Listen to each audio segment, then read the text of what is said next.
Alright guys, welcome back, sportfisherman.com. Today we're going to do some sea bass stuff. We're going to clean a few sea bass. We're going to make stock with the fish racks. We're going to use the bones, the heads. We'll do that. We're going to take that step for a soup for later on. And then we're going to make a recipe with the fillets later on. So we're going to use the entire sea bass. You know, nothing's going to go to waste with the sea bass. The only thing we won't be doing anything with are the guts. And gills come out, and try to make sure all the scales. You don't want any scales in your stock. But first, what we're going to do is we're going to fillet these sea bass. So I'm going to show you how I do it. It might not be the best method. I like using a shorter knife. This blade is pretty flexible too, so you can use that. My key is to always keep your knife sharp. I use AccuSharp. Now an AccuSharp is great for keeping your edge pretty good on it. You can use a steel for actually just sharpening, taking a knife that's been dull. You really need to put it on a stone and use the stone method and really get a nice good edge on it that way, and then you can upkeep it with your AccuSharp. I always come in right behind the fin. I make a cut forward, and I will rotate the knife so it comes down. And then with sea bass, they always got big, heavy rib bones, so I always just try to work my way to the back. Right there, take it all down. There's not much meat left on it. Roll it over. Do it to the other side. Come in behind the fin. Roll it back. So I've been eating a lot of crabs. Come in, go back towards the fin, and there you go. And there's one down. What I'll do is we'll just take the guts out of it right now, since we're not going to use that for anything, since they're almost out of it to begin with. So what we'll do is keep our station nice and clean, or dump everything out on the floor, whichever comes first. So we got, what is that? He's eating little crabs.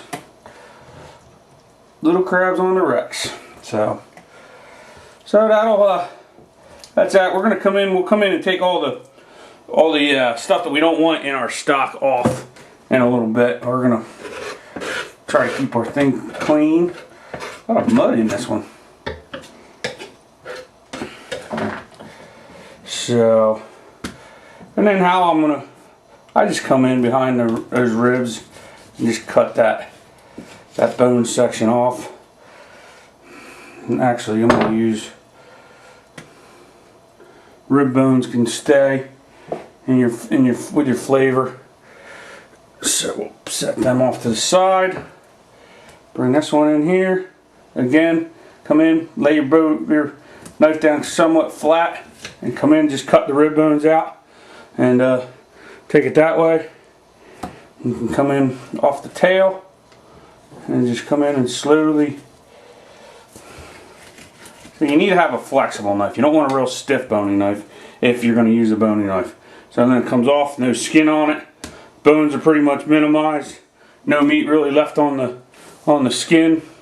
So again, you come in, right towards the end, hold it down with your fingertips, make a nice fluid motion, and slide the knife along. The knife needs to be sharp.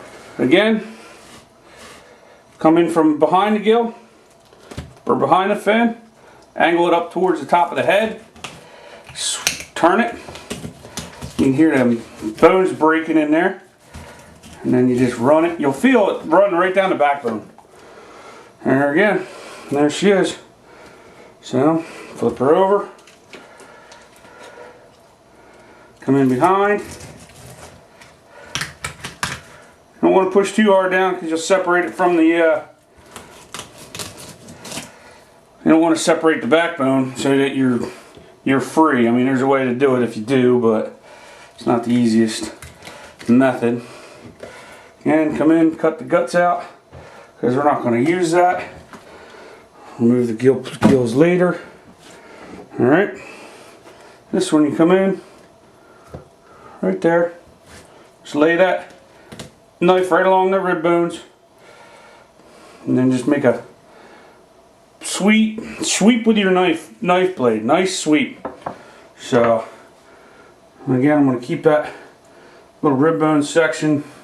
That's kind of your belly.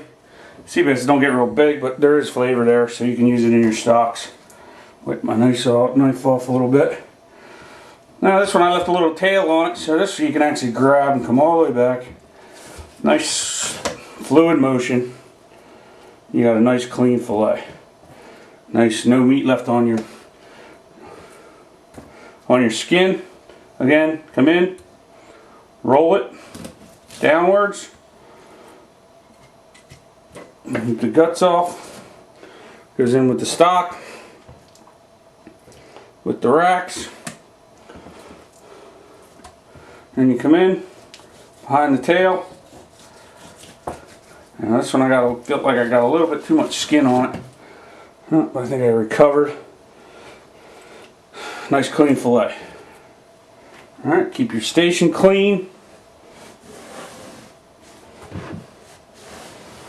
Now one thing with sea bass, I'm sure you guys who've caught them know, they do have a sharp gill plate on them. Just getting some scales all over the place. So they have a sharp cutter right here. It's real hard and sharp. It's right. See if you can see it. It kind of separates itself. That hard plate kind of separates it, and right in there, that is really, really sharp. Right where my finger's at is really sharp. Plus sea bass up here, do a lot of them. Those spines are really, really sharp. I don't know if I could see. You can see it real well. Got the membrane pulled back, but they're like sewing needles. They're real sharp. So you just want to be careful when you handle them. You know, you're doing a lot of them at once. It can, you know, you're going to get pinched. You're going to get stuck. Now again, my nice little dull. Work on the blade a little bit. Come back in behind the fin. I'll tuck my finger right in their eyeball, breaking the bones. Now this one's a little bigger.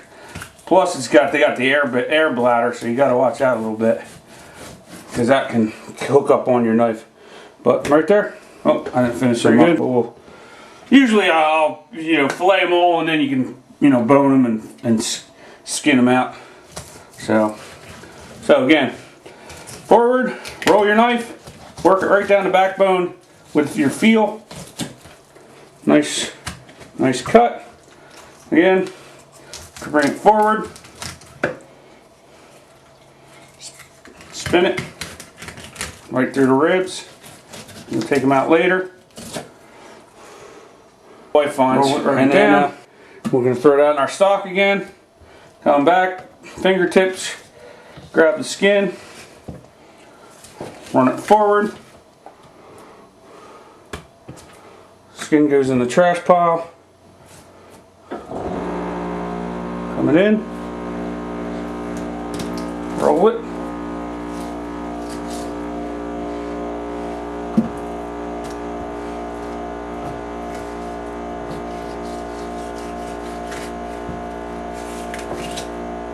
Roll it forward. Nice white fillet. There's a tiny, you'll find I got them all. Sometimes you'll get a little bit of bone right up in here if you cut it a little bit too tight. So again, take these ribs out. Oop, wrong pocket.